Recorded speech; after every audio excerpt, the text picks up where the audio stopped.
दोस्तों, सबको नमस्कार, जोहार, आदाब, सत श्री अकाल।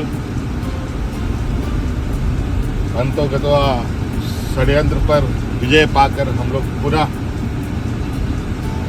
राज्य के विकास के स्टीयरिंग को अपने हाथ में लिया है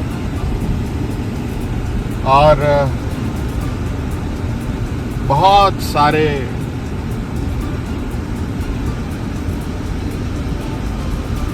सोच है इस राज्य के प्रति हमारी।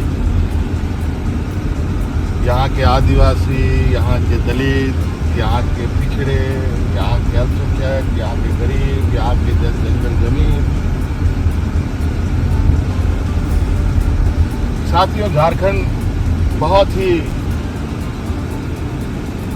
अपने आप में देश में एक अलग राज्य है। एक ऐसा राज्य जहाँ कहने को तो इस राज्य को लोग सोने की चिड़िया कहते हैं, लेकिन बहुत तकलीफ और दुख के साथ कहना पड़ता है कि आज के दिन में भी इस राज्य के लोग 2 वक्त के अनाज के लिए संघर्ष करते हैं, पलायन करते हैं।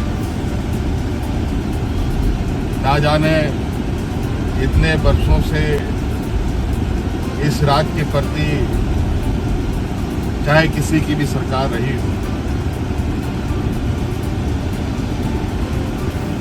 मेरे अनुभव में बहुत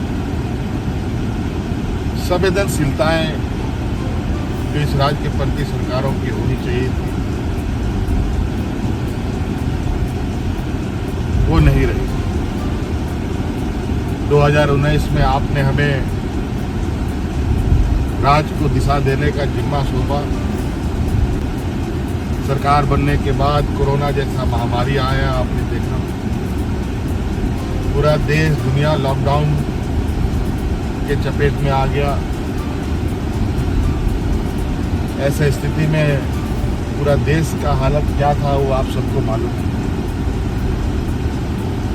हमारे राज्य की भी क्या स्थिति थी आप सबको मालूम है। सीमित संसाधन, स्वास्थ्य का घोर अभाव, डॉक्टर, दवाओं की घोर कमी के बावजूद हमने बहुत संवेदनशीलता के साथ कोरोना काल को पार किया। हमारे इस जंग में 2 मंत्री शहीद हो गए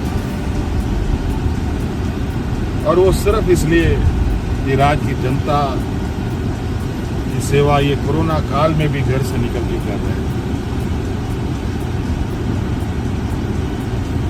उसके बाद कई राजनीतिक अवरोध सरकार के सामने आते रहे। सरकार को गिराना, विधायकों को खरीद फरोख्त करना, झूठे मुकदमे में फंसाना, एक अजीब सी राजनीति वर्तमान समय में स्थापित हुई पड़ी है। इसका शिकार मैं भी हुआ और इसके वजह से मुझे 5 महीनों तक जेल में रहना पड़ा। लेकिन आप लोगों ने जो आशीर्वाद और ताकत मुझे 2019 के चुनाव में दिया था, उस ताकत के बदौलत हमारी सरकार को खरोच भी आने हमने नहीं दिया। मैं जेल चला गया। आदरणीय चंपाई सोरेन जी को हमने अपनी जगह सौंपकर मैं कोटवार जेल में चला गया और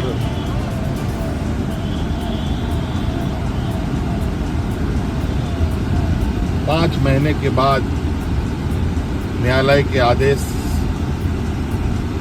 के फलस्वरूप मैं बाहर आ पाया।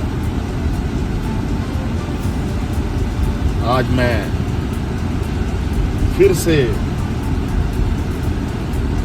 इस राज्य की दिशा को देने के लिए जो मैंने 2019 में ही संकल्प लिया था, उसको पूरा करने के लिए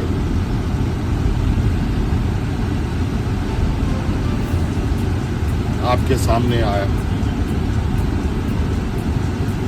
साथियों,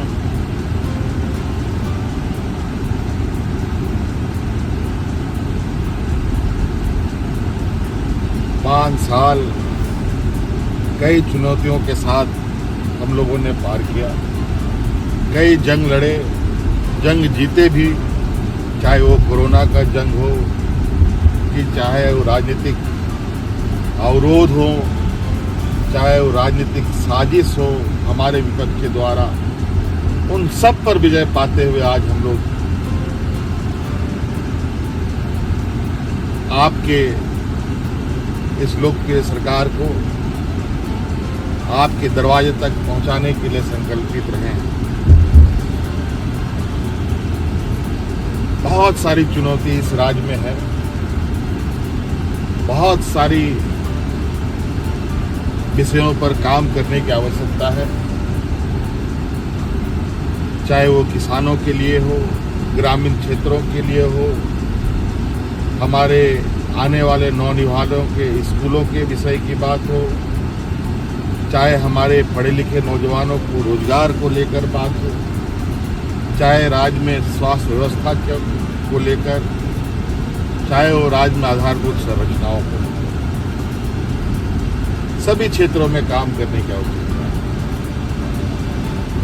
आप देख रहे हैं वर्तमान केंद्र सरकार की नीतियों की वजह से किस तरीके से रोजगार दिन ब दिन घट रहे हैं, छोटे मझोले उद्योग बंद होते जा रहे हैं, बड़े पैमाने पर उद्योग जो छोटे मझोले हैं वो देश छोड़ के बाहर निकल रहे हैं, दूसरे देशों में अपना रोजगार कर रहे हैं, और हमारे यहाँ के नौजवान भटकने के लिए तैयार हैं, मजबूर हैं। साथियों, राज्य का सर्वांगीण विकास के लिए बहुत सारे विषयों की आवश्यकता, बहुत सारे विषयों पर काम करना होता है, और निश्चित रूप से हमारे इस कार्यकाल में आपको इस बात का जरूर एहसास होगा कि वर्तमान सरकार की सोच और उद्देश्य क्या है और किस रास्ते ये सरकार आगे बढ़ेगी। निश्चित रूप से हमारा वादा झारखंड के मूलवासी आदिवासियों के प्रति है, हमारी प्राथमिकता हमारे मूलवासी आदिवासी, और हम हर हाल में उनके लिए और हर वर्ग के लिए काम अब तेजी से करेंगे, और जो आपका अधिकार है, आपका हक है, आपके दरवाजे तक पहुंचाएंगे। झारखंड के लोग काफी स्वाभिमानी होते हैं, ये वीरों का राज्य भी है, और हर कोने हर चौराहे में आप हमारे वीर वीरांगनाओं के आप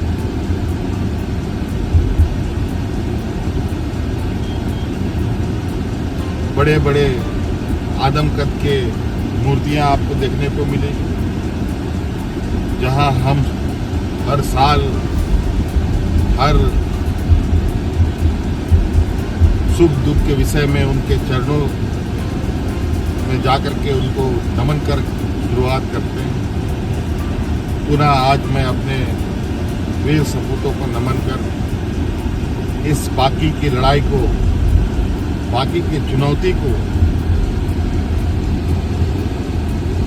पार करने के लिए फिर से मैं तैयार हुआ हूं।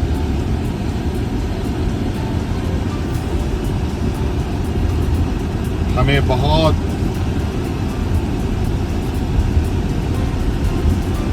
बड़े पैमाने में इस राज्य में काम करने की आवश्यकता है, जिसमें आप सभी लोगों का सहयोग, आशीर्वाद बगैर ये संभव नहीं है।